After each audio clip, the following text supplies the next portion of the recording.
至于如何去卖，白小纯也想好了，不能只卖这2种，还有加入一些其他的物品一起去卖才可。想到这里，白小纯忽然又迟疑了一下，可想到北麦这些天过分的做法，那些弟子对自己的讥讽，还有寒门与九天云雷宗的血仇，白小纯就狠狠一咬牙，这都是你们逼我的。他猛地冲出屋舍，刚一走出，立刻就被所有看到的北麦修士用目光锁定，那些目光里嘲弄居多，冷笑不少。的确如他们所说，这种欺负天人的机会对北麦而言还是首次，也让他们乐在其中。尤其是半神纵容之下，这些弟子自然毫不畏惧。白小纯不在意，他此刻反倒觉得关注自己的人越多越好，于是专门去了一些人多的地方。在吸引了足够的关注后，白小纯大摇大摆地来到了云宗内平日里人数最多的试炼广场。此地有9扇大门，通往云宗开辟出的9处秘境，供弟子前往修炼，与星空道集宗一样，在这9处秘境里都有排名，使得门内弟子相互之间的竞争很是激烈。找了一处区域，白小纯带着期待盘膝坐了下来，面前铺开一张白布，上面放着一些他储物袋内的法宝、丹药等等杂物，可却没有发情丹与置换丹。随后就开始等待顾客上门。白小纯这一番行为立刻就吸引了四周北麦弟子的注意，一个个在看到后都愣了一下，随后有不少直接就哄堂大笑起来。居然在摆摊！堂堂天人居然摆摊！嗨，看来是我们把他逼急了，无法离开，无法炼丹，无法修炼，他如今只能去卖东西。不但是这四周的北麦修士嘲笑，甚至天空上那黑棺内的云雷双子等人也都在这一刻神识降临。第959集约法4级，实在是他们也没有那个时间整天关注白小纯这里。在他们看来，约法3级下，白小纯就算是有翻天之力，也都要在北麦缩着。时间流逝，又过去了半个月，白小纯每天一早都来到这里摆摊。虽半个月的时间，他几乎没卖出什么，可他依旧兴致勃勃，坐在那里，很是热情地向每一个来他面前的北麦弟子介绍他的法宝以及丹药。直至有一天，他察觉到北麦的天人神识没有注意到自己这里后，白小纯对在站在自己摊位正翻看丹药的一个魁梧的大汉低声开口：“小兄弟，我这里有些特殊的丹药，你要不要看看？”白小纯眨了眨眼，这大汉已来了3次，白小纯也观察了许久，确定此人没问题后，这才低声说道：“什么丹药？”大汉立刻警惕，冷笑起来。白小纯右手抬起一番，他的手中出现了一枚置换丹。置换丹一出，其上那股特殊的气息立刻让大汉愣了一下，呼吸微微急促，目光一闪，竟一把从白小纯手中将这丹药拿走，也不问价格，扔给了白小纯1块灵石，转身就走。1块灵石买1枚置换丹，连成本都不够。这大汉显然是认为白小纯这里如今被北麦镇压，他能买就算是不错了。这种心态，实际上不仅仅是他这里，整个北麦大都如此。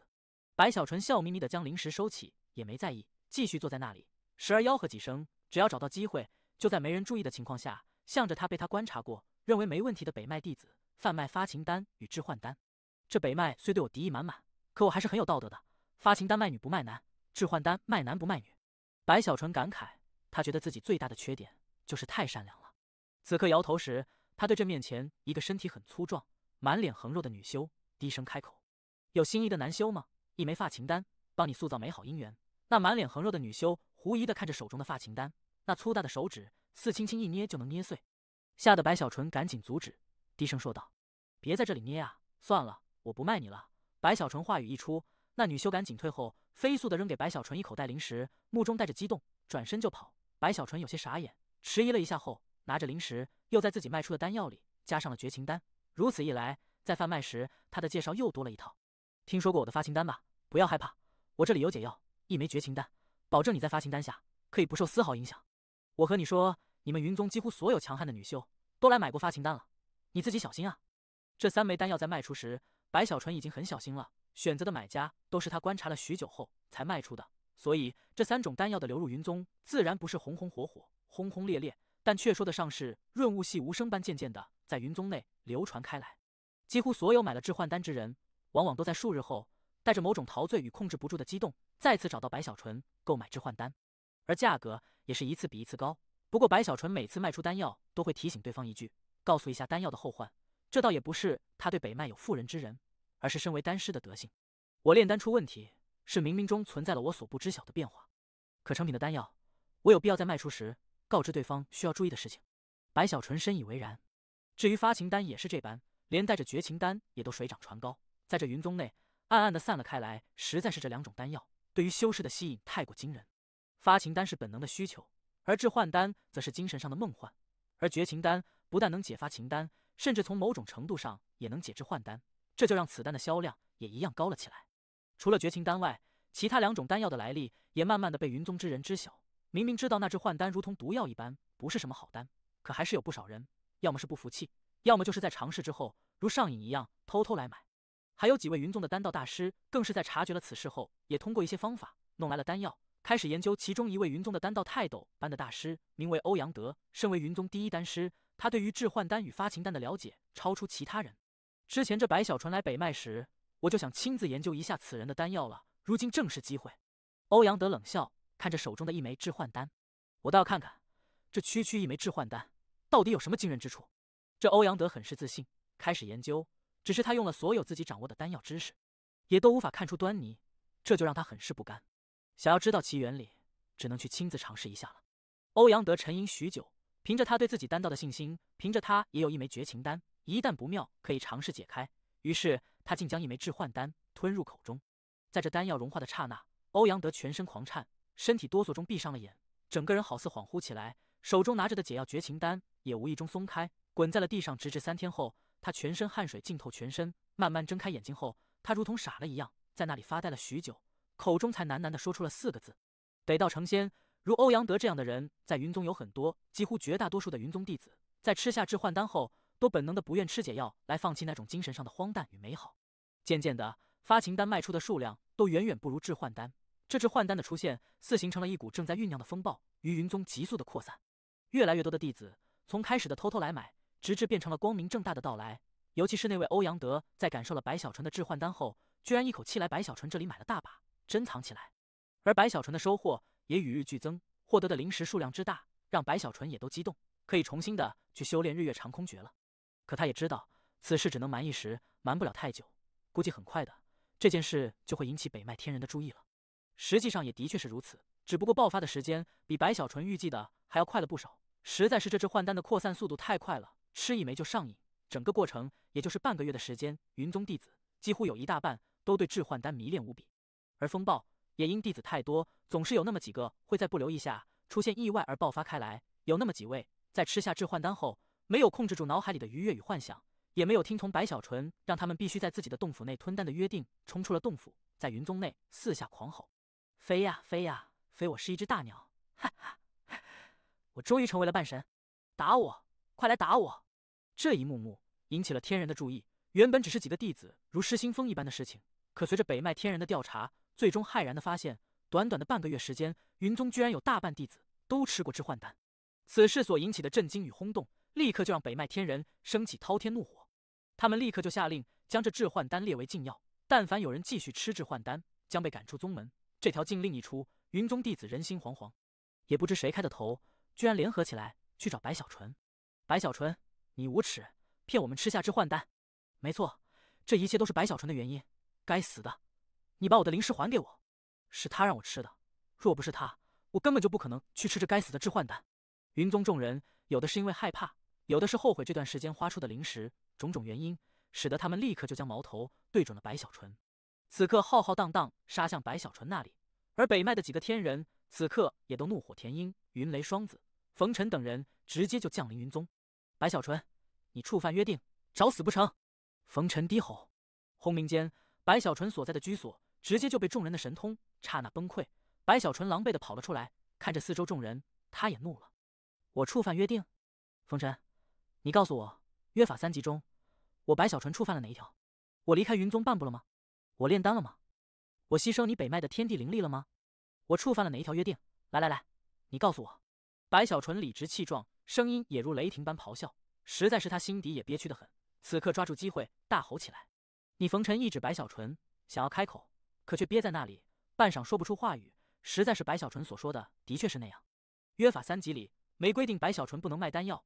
云雷双子也怒意弥漫，可却同样心底有火，却爆不出来。白小纯眼看这几个天人被自己质问的说不出话语，他立刻精神抖擞，猛地看向四周那些愤怒的云宗弟子。还有你们，我问你们，我白小纯逼着你们买丹药了吗？我没有告诉你们丹药的后患吗？我没有卖给你们解药吗？我没提醒你们吃丹药时要注意的地方吗？你们是欺负我习惯了是不是？忘记了我白小纯也是天人了是不是？北麦，你们欺人太甚！白小纯将心中压抑了1个月的怒意宣泄而出，声音带着天意，暴如天雷，轰鸣整个苍穹大地。天空上更是浮现出白小纯那巨大的面孔，使得所有北脉弟子一个个被白小纯骂得心神震动，竟一句话也说不出来。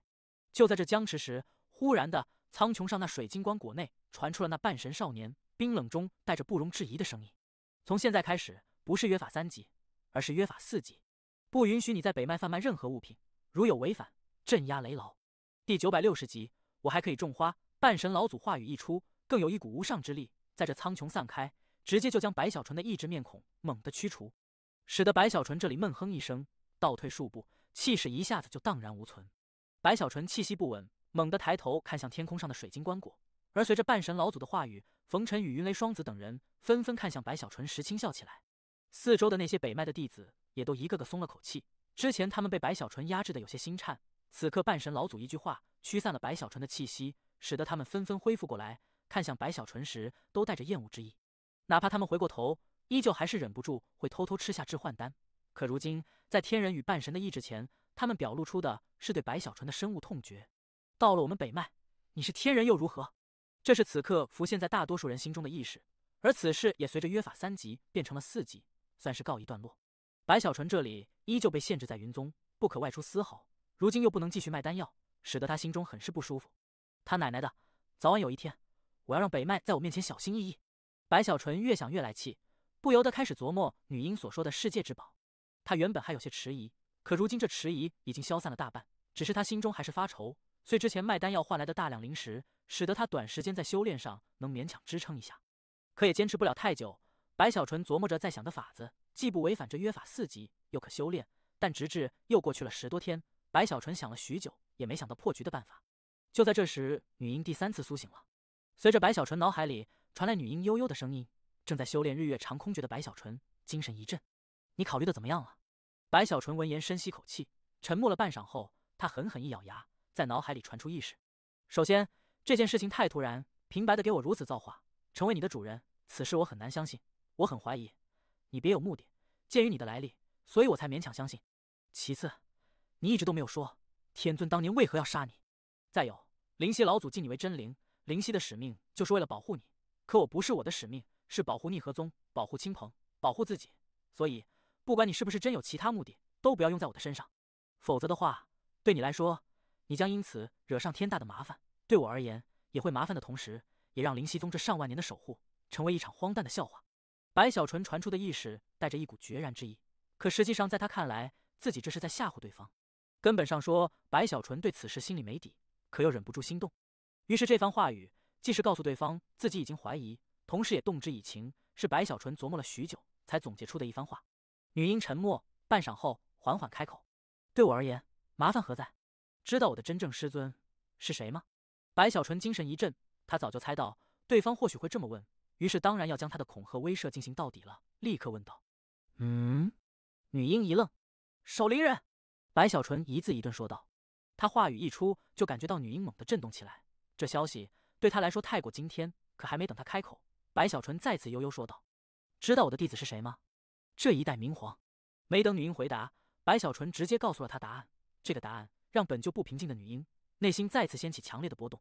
感受到了这股波动后，白小纯内心傲然，他觉得自己的背景与身份，不去欺负别人也就罢了，如今在这北脉居然还被人欺负，心中越发不平。所以，你如果骗了我，你的敌人从此之后不仅仅是天尊，还有那2位。白小纯缓缓说道，威胁之意让那女婴也都再次沉默。她有秘法，能感受到白小纯所说是真是假。许久，女婴的声音在白小纯脑海里又一次回荡开来，这一次明显的平静了不少。天尊为何杀我？我只是残魂，没有完整记忆，需与法宝彻底融合后，或许能找回全部因果。至于我上次和你说的成为我的主人，你可以看成是一个约定，而这个约定将在你帮我斩杀了天尊后才可实现。除此之外，我没有任何地方隐瞒你。灵犀宗守护我上万年，我还不至于恩将仇报。我想的只有一个，我要报仇。随着女婴仿佛掷地有声的意识传出，白小纯深吸口气，目中露出果断。我同意你的要求，帮你融合世界之宝。不过斩杀天尊之事，先不说我修为不够，另外我与天尊没仇，我也不想骗你，我很难做到。你会的。女婴似笑了，那笑意有些意味深长，让白小纯一愣，正要追问，可女婴却避开了这个话题，没有多说。而是说起了关于融合世界之宝的事情。北麦是我的家，我当年在北麦诞生，此地的寒气对我而言就是这世间最大的滋养。想要融合世界之宝，需要做到2件事情：第一，是去世界之宝的入口，那入口不在此宗，而是在北麦冰原上。时机一到，我会告诉你具体的位置。白小纯目光一闪，他做事向来追求稳妥，如今也是被北麦压迫的厉害，才匆匆决定了此事。可实际上心中依旧还有疑惑，可却没有表露出来。只是女婴的那句“你会的”这3个字，让白小纯的心升起了莫名的不安。其二，开启世界之宝的大门，需要我真灵之体苏醒100息以上，才可有足够的时间去支撑大门的打开。所以，我需要你为我凝聚足够的北麦寒气。女婴说到这里，白小纯储物袋猛地震动，他神识一扫，立刻看到从女婴所在的棺椁内，居然无中生有一般凝聚出了一片绿色的树叶。这树叶飘出棺椁，飘出储物袋，落在了白小纯的面前。寒气，白小纯有些迟疑。约法4集里已经说了，他不能去吸收北麦天地灵气。白小纯想了想，琢磨着寒气应该不算吧，毕竟天地灵气来自于通天海，而这寒气则是来自于北麦的整个冰原。在白小纯这里思索时，女婴的声音依旧在白小纯脑海里回荡。将吸来的寒气融入这树叶内，当这片树叶成为了冰叶时，其内蕴含的寒气就可以支撑我苏醒100息左右。当你做到了这一切，就是我们去打开世界之宝的一刻。至于如何收集寒气，算是我给你的考验吧。女婴说到这里，气息再次虚弱下来。我的神魂已虚弱，要重新沉睡。只有当你这片树叶化作冰叶融入棺椁时，我才会再次苏醒。希望你好自为之。这句话说完，女婴的气息彻底消失。白小纯眨了眨眼，在确定这女婴气息消散后，他松了口气。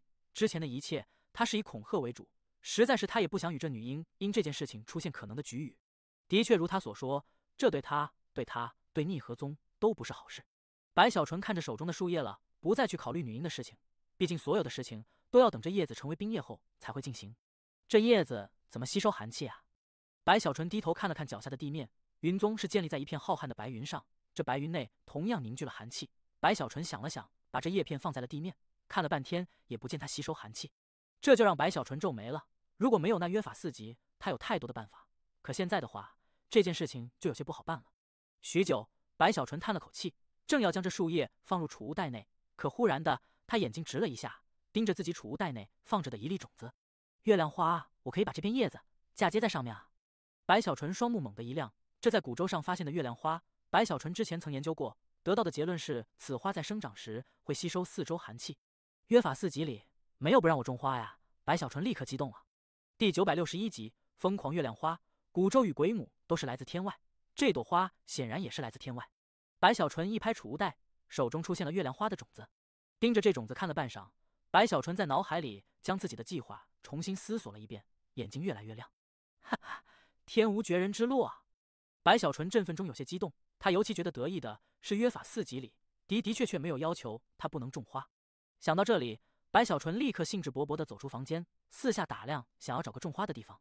找了一圈后，他摸了摸下巴，种在外面太危险，这北麦的人都不讲道理。罢了，我还是种在我的房间里好了。白小纯深以为然，转身回到房间后，开始忙碌起来。云宗所在的大地与真正的地面虽有区别，可却大同小异。在白小纯的努力下，他把所在屋舍的地砖撬开后，挖出个1丈范围大小的窟窿。露出了那窟窿下白花花的一片云雾土壤，一股寒气从这云雾内散出，感受着云雾内的寒冷。白小纯精神一振，小心翼翼地将月亮花的种子埋在了云雾土壤里。做完这些，他就带着浓浓的兴趣与期待，盘膝坐在一旁，神识不断地去观察月亮花的种子。可以看到，这种子在被埋下后，竟如同活物一般，居然在颤抖。这颤抖不是因为恐惧，而是因激动导致，这情绪很明显。白小纯感受到后，眼睛更亮。乖乖月亮花，快生长！白小纯舔了舔嘴唇，观察了整整一夜，看到了随着种子的种下，有一丝丝寒气被这种子从云雾内吸来，成为自身的养分。一夜之间，居然就在那种子上开出了绿芽。看着绿芽，白小纯心情激昂，更是有了一种使命感。每天也不觉得无聊了，几乎所有的时间都放在了照顾与观察着月亮花上。时间流逝，很快过去了半个月。白小纯在这段时间都没有走出屋舍半步。虽如此，可云宗的那些修士对白小纯这里的谈论依旧没有减少。不过白小纯也没心情去偷听了，此刻他的全部心神都放在了这月亮花上，看着白云土壤内此刻长出的1掌多高的枝叶，白小纯心情很是愉悦。至于那片树叶，也被他在数日前嫁接到了这月亮花上。如今随着月亮花的成长，这树叶也好似成为了月亮花的一部分，吸收着花内的寒气。一切都向着好的方向发展。白小纯好几次都在观察中笑出了声，哈哈，就没有我白小纯想不到的办法。白小纯得意无比。只是又过去了7、8天后，白小纯有些不满足了。他看着那月亮花在嫁接后生长的明显比之前缓慢了不少，心底有些焦急。这也太慢了，这么下去什么时候能吸完寒气啊？白小纯挠了挠头，沉吟半晌后，他觉得自己有必要想个办法来催化这朵花的生长。至于催化的方法，丹道一脉有太多选择，最常见的就是用丹药去催发。想到这里，白小纯偷偷地打量了一下四周，神识也悄悄散出，观察了一下外界。约法4集里只说不让我炼丹卖丹，没说不让我给小花喂食丹药。白小纯嘀咕了几句后，一拍储物袋，取出了不少丹药，选择了几种，将其捏碎后撒在了月亮花上。这药粉刚一碰触月亮花，此花就猛地一震，散出明亮之芒，似饥渴一般，刹那就将落在身上的药粉全部吸收。随着吸收，月亮花明显的加快了生长，甚至就连其根须也都延长了一些，在这屋舍下方的云雾内，向着四周缓缓蔓延。在这蔓延中，更多的寒气被吸收过来，甚至白小纯所在的房间此刻也都一下子寒冷了不少。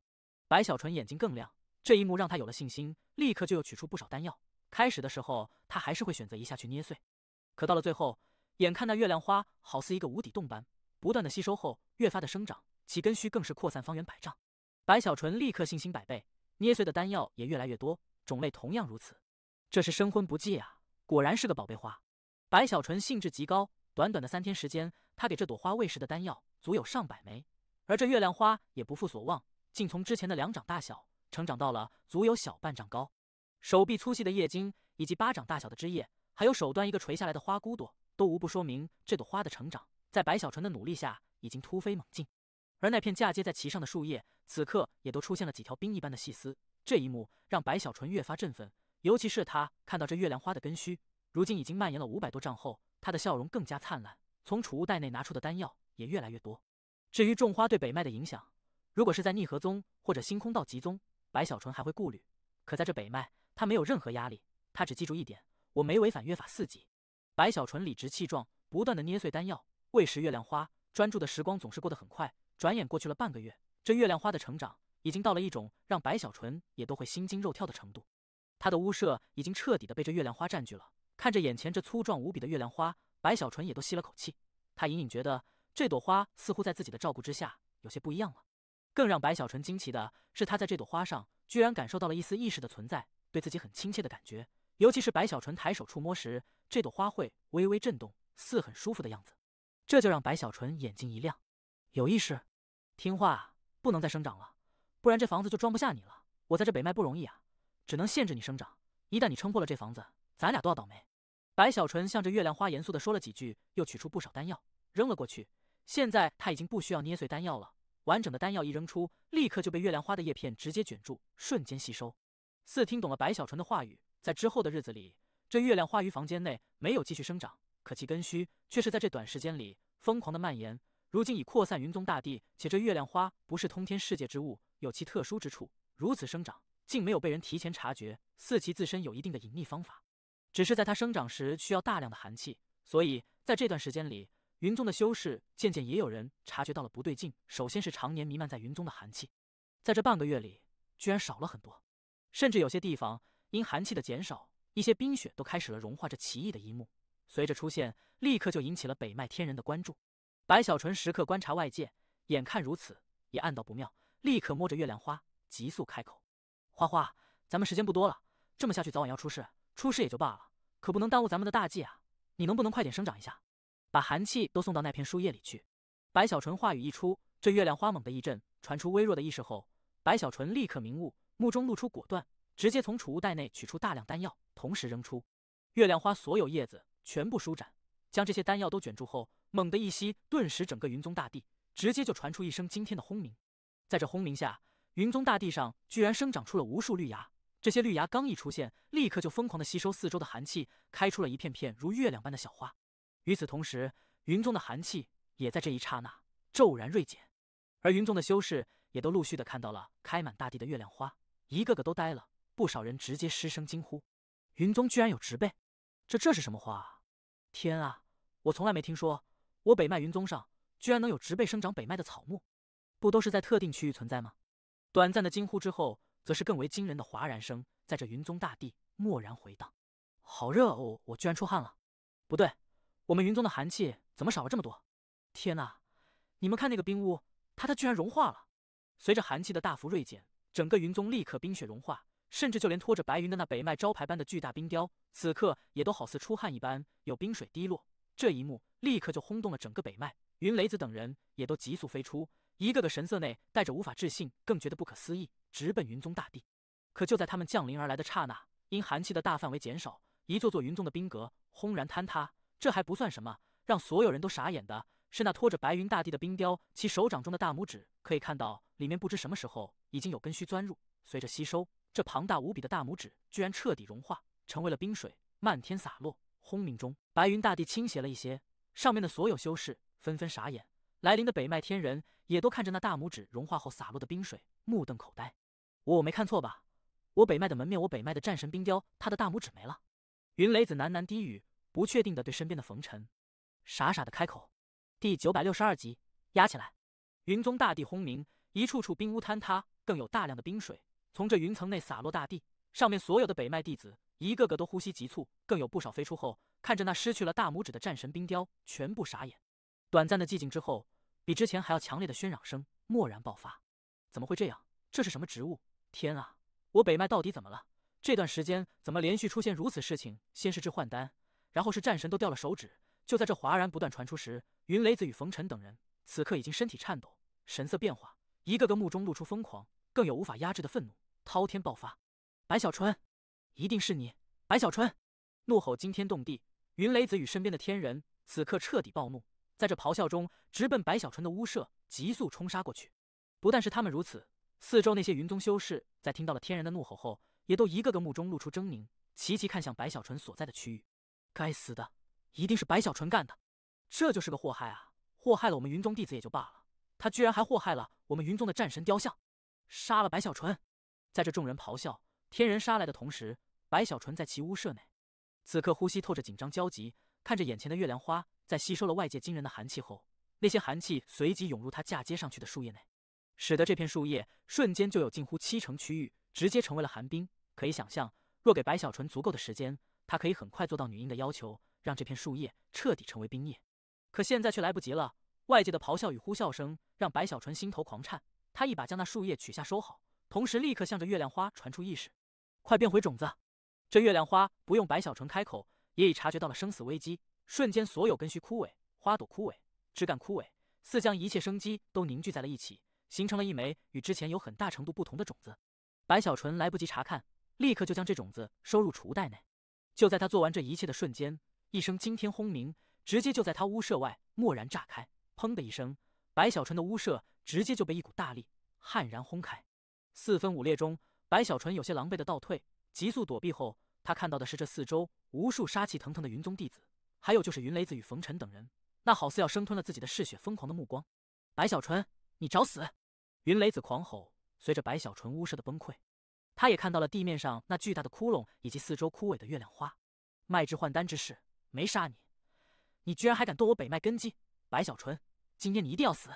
冯尘也都气得目中杀意惊天，直接就一晃直奔白小纯，出手就是其杀手锏般的神通。轰鸣间，白小纯气息急促，快速避开后，他也憋屈愤怒，大吼一声：北脉，你们莫非要叛出通天大陆？从我来了这里后，你们就针对我，原本只是约法3级，我忍了，可我卖丹药后，你们又约法4级，如今我种了花草而已，我触犯了哪一条约定？白小纯理直气壮，狂吼起来，他此刻也豁出去了，实在是在这北脉，他也难受得很。想要对我出手，不必去找一些借口。白小纯修为轰然散开，苍穹浮现他的巨大面孔，气势全面爆发。云雷子与冯尘也是头痛，他们二人有苦说不出，只觉得这白小纯难缠到了极致，尤其是冯尘，更是觉得当初自己的约法3级，完全就是搬起石头砸了自己的脚。实在是他当初无论如何也没想到，这白小纯的祸害能力绝非一个约法3级可以阻止的，甚至在那约法3级的压力下，却有更惊人的爆发。而最让他们觉得纠结的是，这白小纯言辞犀利，身份又特殊，他们是杀也不是，不杀又难解心头之恨，这就让北脉这几个天人心头的憋屈不比白小纯少，甚至心底都后悔了，早知这样就不限足白小纯，而是让他赶紧离去才对。不但是这几个天人心底纠结，四周的云宗弟子一个个怒视白小纯，可心中也都在哀叹。对于白小纯这里的难缠与祸害，他们算是清晰的感受到了。都是冯尘老祖的错，他是雷宗出身，所以把这白小纯限足在了云宗，这是不怀好意啊。没错，这白小纯让他去雷宗吧，放过我们云宗吧，我们的战神都少了一个大拇指。云宗修士一个个悲愤，法不责众，此刻此类声音也都没有了忌惮传了出来。冯尘听到后，面色顿时难看无比，对白小纯的恨也越来越多。眼看僵持，就连北脉的半神也都在那水晶棺椁内亲眼目睹了这一切后，长叹一声，揉了揉眉心。对于这白小纯，他也都觉得头痛不已。偏偏这白小纯所说的都占据道理，他的确没有触犯约定，就不该给他什么约定，这么下去不是办法。这白小纯说不准还会弄出更大的风波。北脉半神皱起眉头，有心让白小纯滚出云宗，可这句话却说不出口，毕竟之前北脉强行限制，如今又让其离开的话，此事传出去，北脉就丢人了。想到这里，北脉半神目中寒芒一闪，这一次他没有降临云宗，而是传出了他的法旨。从此之后，约法5级，不允许在我9天云雷宗种花、种草、养兽、养鬼、炼气、炼丹、种一切、养一切、炼一切。这声音如天雷回荡，轰鸣整个宗门时，云宗修士以及北脉天人却没有了之前第一次时的感觉，此刻一个个都心头发愁。他们可以想象，怕是用不了多久，还会有约法6级、7级，而每一次都是在白小纯找到了突破口后，他们再来封死。这么下去，在所有人的预感中，怕是用不了多久。不是白小纯自己把自己给弄死了，就是北脉彻底被他给玩坏了。北脉众人对半神这个法旨心有不满，白小纯一样不满。他觉得这北脉太过分了，这一次又给自己约定多了一级。白小纯神情变幻，狠狠一咬牙，他这一次算是真的豁出去了。抬起头正要开口，争取让那半神心烦之下让自己离开北脉。可就在这时，半神的第2道法旨也如天威般轰然降临。通天侍卫白小纯虽没有触犯约定，可却毁云宗根基，此事死罪可免，但活罪难逃，将其关押雷宗雷狱，限制全部自由，期限至通天使者离开之时。如有反抗，格杀勿论。法旨浩浩荡荡传遍宗门，白小纯着急了，连忙开口高呼。可他呼声才传出，一股大力直接从水晶棺椁内爆发出来，化作一只巨大的闪电手掌。不管白小纯愿意不愿意，一把将其抓住后，直接就送入到了被另一个雕像托起的无尽闪电黑云中。当大手消失时，白小纯的身影也消失不见。云雷子等人眼看这一幕，顿时神情振奋。冯尘也是眼睛猛地一亮，更不用说那些云宗弟子了。在听到半神这个决定，以及看到了白小纯的下场后，脸上露出狂喜。终于走了。雷宗雷狱就算是半神修为，在内也都要承受天雷时刻轰击酷刑，这白小纯自找的，早就该如此。云宗欢呼，云雷子与冯尘等人也都松了口气，看向黑色雷云时，嘴角都露出冷笑。你就算是有翻天之能，在我北脉也要低头做人。云雷子目中讥讽，更有快慰。与此同时，水晶棺椁内的北脉半神眉头也松缓下来，看了眼雷宗黑云，按照这样去处理，一方面不坠了北脉的威名，另一方面他不信那白小纯在雷牢内还能干出什么大事出来。毕竟那北脉雷狱当年可是关押过太多重犯，如今虽大都空旷，可就算是半神在里面，也都要饱受折磨，更不用说天人了。这样就能消停了。半神老祖闭上了眼。第963集。9天云雷宗，2座巨大的雕像托起的，一个是白色的云宗，一个是黑色的雷宗。此刻，在这不时有闪电穿梭而过的雷宗黑云内，在那云雾的深处传来白小纯的惨叫声。我恨北脉。这惨叫带着悲苦，更有强烈的不甘心。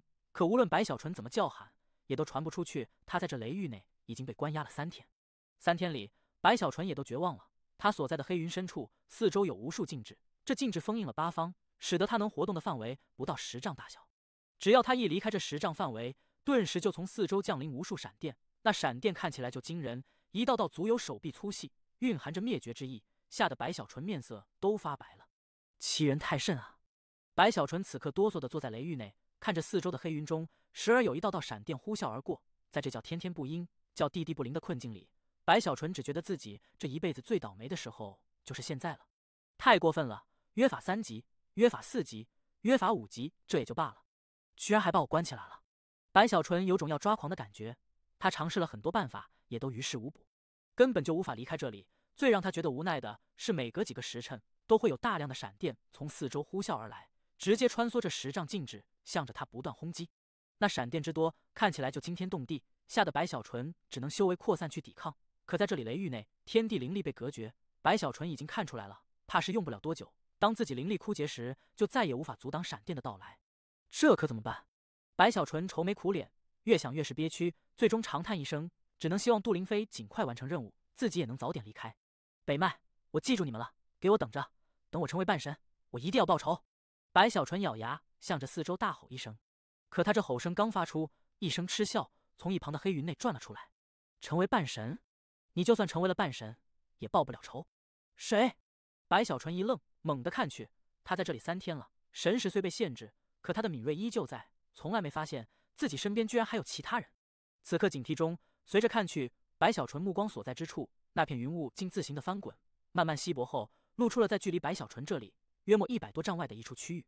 那片区域也是10丈大小，四周有静止波动，阻挡一切进出的同时，有大量的闪电在那10丈内游走，不时的穿梭在这区域内。一个盘膝坐在那里的枯萎身影，这身影能看出是个老者，衣着褴褛，瘦得皮包骨一般，就连气息也都微弱。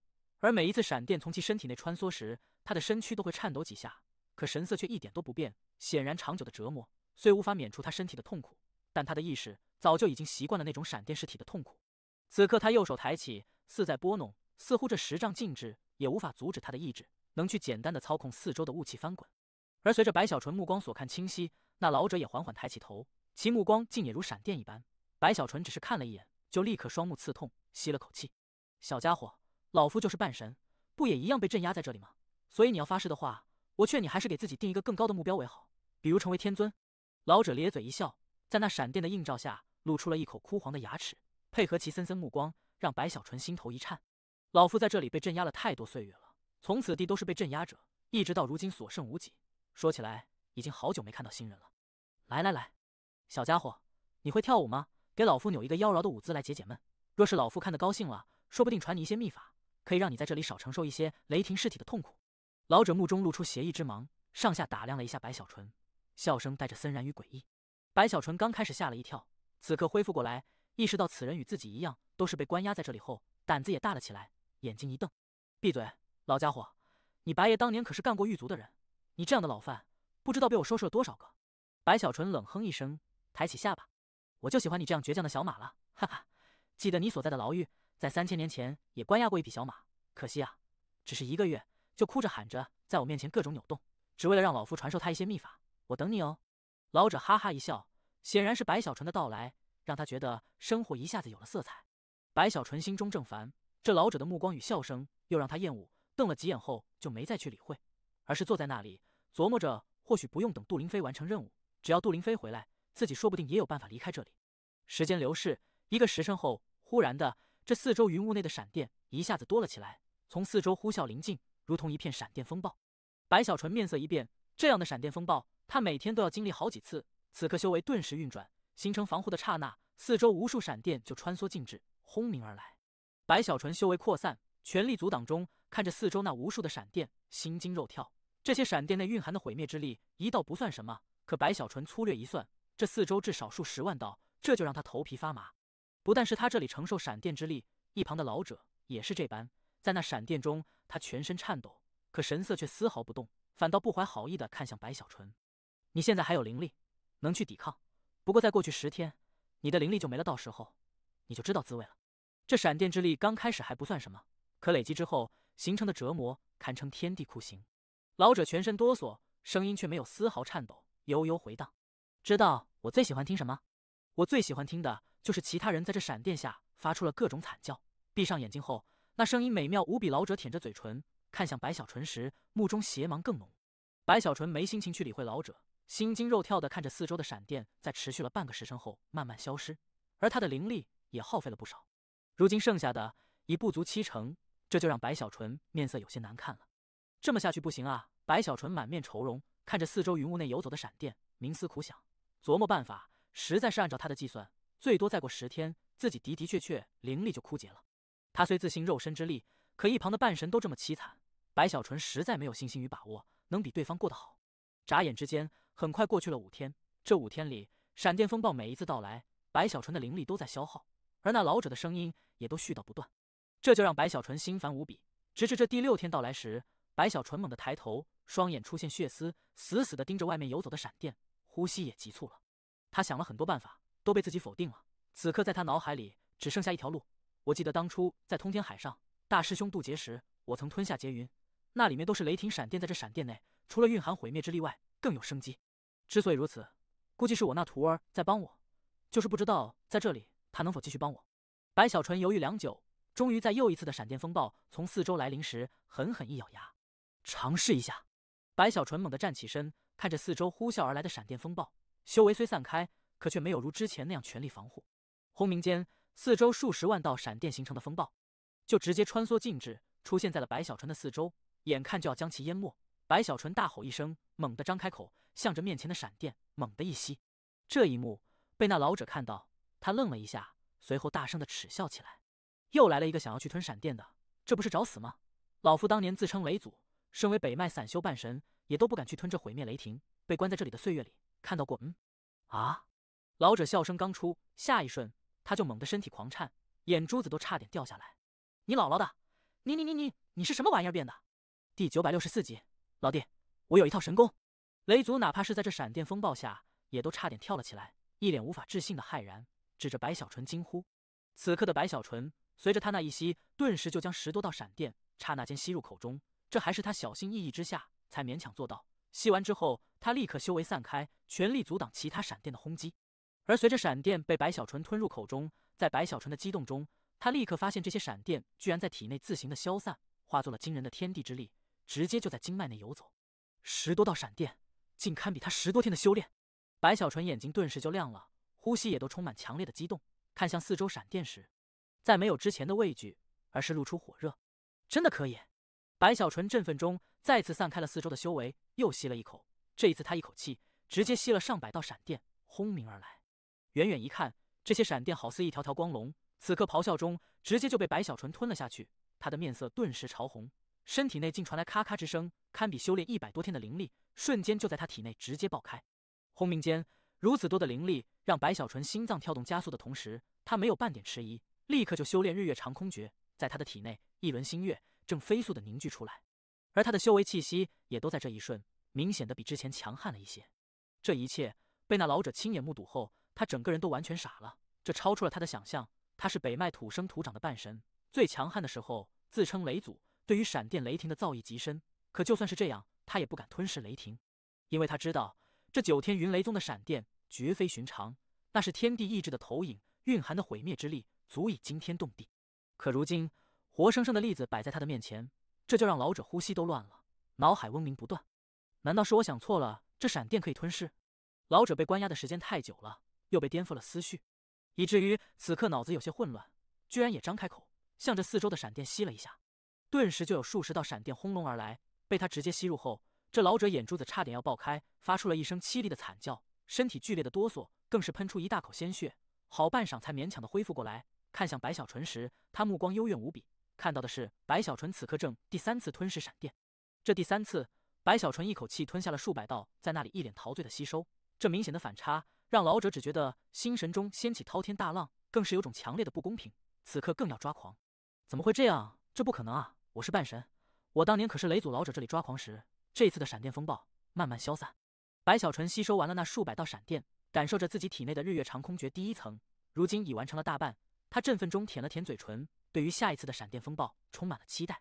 这9天云雷宗对我还不错呀，把我关在这么一个地方，此地对其他人而言是折磨，对我来说这就是我的福地啊！白小纯越想越是激动，此刻站起身，忍不住大笑起来。眼看白小纯这里的确没事，且修为都增加了一些，老者心神剧烈动荡，此时眼睛冒光，赶紧高呼：“小兄弟！”白小纯眼睛一瞪，眉毛一挑，侧头看向老者：“老侯啊，你有什么事？”听到自己被称呼为老侯，雷祖面皮抽动了几下，知道这是对方报复自己之前称呼其为小马。小兄弟，你方才是怎么做到的？雷祖深吸口气，尽量让自己看起来和蔼一些，丝毫不去在意被称为老侯，目中带着期待，眼巴巴地看着白小纯。实在是他被关押在这里的悠久岁月中，他看到了太多被闪电劈死的，也看到了不少吞闪电死亡的，还有很多承受不了折磨而自杀的。可如今还是第一次看到有人在这里不但没事，反倒修为精进的。老侯，你会跳舞吗？给大爷扭一个妖娆的舞姿解解闷。若是大爷看得高兴了，说不定传你一些秘法，可以让你在这里少承受一些雷霆尸体的痛苦。白小纯袖子一甩，傲然开口：“你！”雷祖听闻此话，猛地瞪眼，怒意升起。他是半神，哪怕被关押在这里，失去了自由，但尊严依旧在。哪怕九天云雷宗的半神到来，看到他也不能去这么羞辱。眼看着老者瞪眼，白小纯也瞪了过去。雷祖面色难看，额头慢慢鼓起青筋，目光也变得阴沉下来。在与白小纯目光对望半晌之后，他猛地起身。虽灵力枯竭，可半神的威压依旧强烈，轰隆隆间在这四周爆发开来，影响了八方的云雾，使得那些雾气向着四周不断的翻滚。白小纯也吓了一跳，退后几步时，那老者竟深吸口气，身体居然慢慢的扭动起来。虽他身体枯瘦，可却有些韵律在内，倒也有几分婀娜之意。这一幕让白小纯顿时目瞪口呆，一口气差点没喘上来。你还真牛啊！白小纯只看了一眼，就觉得受不了，赶紧退后，苦笑开口。雷祖没理会白小纯，自顾自的又扭了一会，才恢复正常，斜眼看着白小纯，一脸孤傲，淡淡的说出话语：“这算什么？老夫在这里被关押了太久，总要找个解闷的办法。没事跳跳舞，左3圈，右3圈，脖子扭扭，屁股扭扭，不行吗？”听着对方这振振有词般的话语，白小纯目中慢慢露出敬佩。他觉得这老家伙是个天才，若是换了其他人，被关押这么多年，估计早就疯了。可他不但没疯，甚至还找出如此解闷之法。前辈，就冲着你这舞蹈，等我脱困后，我一定送你几枚丹药。白小纯深吸一口气，认真的说道：“行了，屁话就别说了，老侯你也叫了，你要扭我也扭了，现在该说你是怎么吞的闪电了吧？”雷祖目中再次冒光，期待的看去。眼看着老家伙为了知道这件事都做出了如此努力，白小纯在这佩服下也就说了部分实话，不过没说他对于白浩的猜测，只是说自己当年吞过天劫，感受过天劫雷霆内蕴含的生机，所以之前才尝试了一下。这番话老者是不信的，可怎么问也问不出其他。老者有些生气，蹲在那里想了半天，眼看又一次闪电风暴到来，白小纯一脸兴奋的继续吞噬修炼，他心底的羡慕越发强烈。就这样过去了10天后，白小纯吸收的闪电越来越多，他的日月长空诀居然都到了第1层的大圆满，眼看就要突破，踏入第2层。雷祖实在是忍不住了，再次看向白小纯，心底纠结一番后，忽然开口：“小兄弟啊，你看我们能在这里相遇也是有缘，你被关在这里，我也感受到了你对北麦的恨，我也恨啊。我们是盟友，你告诉我吸收的办法，我脱困后帮你对付北麦怎么样？”白小纯扫了老者一眼，没去理会，继续吞噬闪电吸收，感受着体内的修为增长的同时，也在全力冲击这日月长空诀的第1层。按照他的计算，再有几次闪电风暴，他就可以将日月长空诀的第1层突破，踏入第2层境界。眼看白小纯不理自己，雷祖纠结起来，半晌之后，狠狠一咬牙，撕下了某种决心，大声说道：“老弟，我有一套惊天动地的神通之法，我们交换怎么样？”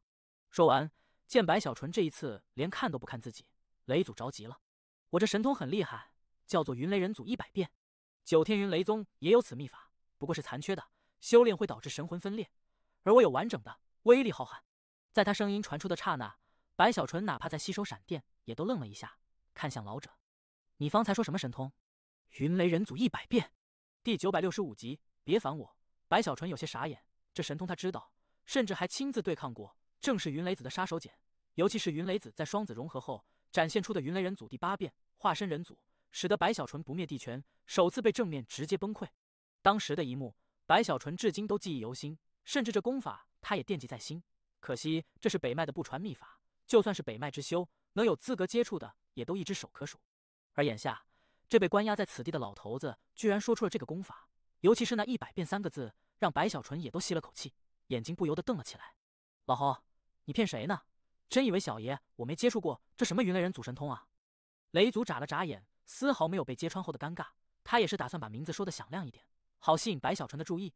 此刻一拍脑袋，干笑一声：“我这把年纪了，记忆不大好，我想起来了，是云雷人祖11变，这次不会错，就是11变。”为了证明自己所说千真万确，雷祖又补充了几句，其中1到9变是修饰凝聚人祖法相，直至与法相融合后成为人祖，而第10变了不得，那是将自身左眼变化成皓月，至于最终的11变更是惊天动地，那是把右眼化成骄阳。说是11变，可最后的2变威力太大，一旦修成任何1变，都可凭空暴增至少3变之力啊！若能全部修成，既是11变，也是17变。听到这里，白小纯恍惚了一下，心跳忍不住加速。9天云雷宗当年对老夫这功法眼热，用了卑鄙手段窃取了前9变，可那最后2变始终没有得到，这才将老夫关押在这里，为的不就是最后2变吗？雷祖眼看白小纯似动心，赶紧又吹嘘了几句。至于他说的是真是假，只有他自己知道了。白小纯是不信九天云雷宗将此人关押，是为了那最后2变，实在是有太多的办法可以获取，比如弄出了一个类似现在白小纯这个状态的修士，就能将那最后2变骗来了。可他还是心动了，让他心跳加速的是雷祖所说的第10便将左眼幻化成皓月。我修炼的日月长空诀是残篇只有月诀，3层之后大圆满突破后，可让我的修为从天人初期踏入天人中期，只是这功法没有后续。而这人祖第10便与月有关，或许能彼此融合一番。白小纯想到这里，越发动心，不管最后能不能成功，他觉得至少也应该尝试一下看看。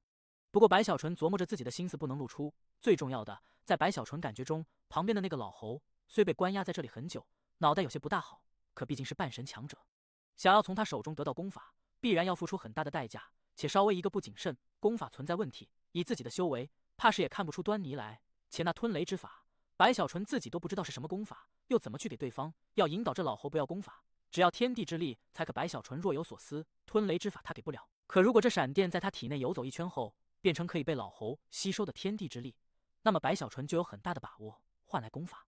不过前提是他能改变闪电的构成的。于是板着脸，还是没理会雷祖，闭目继续吞噬四周的闪电，同时暗中也在尝试。雷祖等了半天，眼看白小纯这里那一脸不感兴趣的样子，心底也纠结起来。就这样又过去了7、8天，白小纯的修炼始终在进行，他的气息更是以一种恐怖的速度攀升。这雷域的无穷闪电就是他修炼所需最好的养分。短短的7、8天里，他吞下的闪电足有上万道之多，算起来堪比他闭关半甲子岁月一样。这种修炼的速度，哪怕是白小纯自己也都觉得惊心动魄，甚至有种不真实的感觉。莫非这九天云雷宗真的是我的造化之地？白小纯心神摇荡，感受着自己体内的修为，在经历了这些闪电的吸收后，此刻早已突破了日月长空第1层，甚至就连这第2层也都无限接近大圆满。这么去算，再有半个月，我就可以突破第2层，踏入天人初期的巅峰，日月长空诀的第3层。白小纯激动了，此刻就算是北脉半神要把他放出去，他都会想个办法把自己重新关押在这里，甚至我可以在这里突破日月长空第3层，使得自身修为从天人初期晋升到天人中期。一想到这里，白小纯只觉得全身血液流转的速度都快了不少，呼吸激动无比。我若到了天人中期，云雷子算个屁啊，冯尘算个鸟啊，北脉5大天人一起上，我白小纯都不怕。白小纯眼睛亮晶晶的，脑海浮现这美妙的幻想后，他看向四周闪电的目光已经带着疯狂的痴迷了。同时这7、8天里，白小纯也多次尝试把吸来的闪电消散其毁灭气息，只留下天地之力。虽10道里只能成功1次，且蕴含的天地之力不多，可总算是能勉强做到。小兄弟在白小纯这里激动时，雷祖在不远处的牢狱里纠结了7、8天，还是忍不住开口。实在是他这些天亲眼看着白小纯吞下了一道道闪电，看着他的气息越来越强，他羡慕到了极致，那种感觉就好像是心在痒痒一样，让他有些抓狂。小兄弟，你听我说，我们交换功法怎么样？你教我吞闪电之法，我教你这云雷人祖11变。没兴趣。白小纯头也不抬，眼皮都不跳，继续吞闪电。你我这可是不传秘法呀，整个通天大陆也都没几个能与他比较的。雷祖更急了，赶紧说道：说了没兴趣，你能不能安静一点？吞雷之法你别想了，不可能。白小纯皱起眉头，不耐的开口后，又继续吞噬闪电。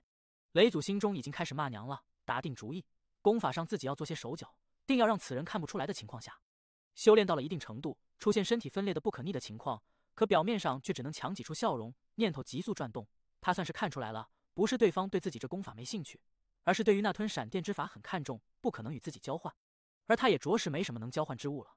此刻狠狠一咬牙，雷祖再次开口：我不要吞雷之法，你能不能把这闪电内蕴含的天地之力给我一些？我用功法交换。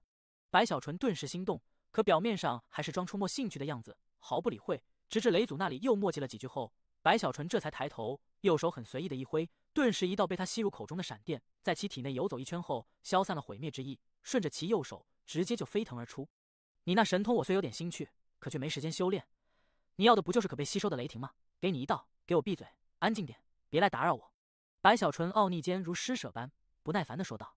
轰的一声，这闪电就穿梭静止，出现时赫然在了雷祖的面前。雷祖一愣，他怎么也没想到自己费尽办法要去交换的天地之力，对方居然这么随意的就扔给自己一道，甚至都不要自己的神通，只是让自己别去打扰。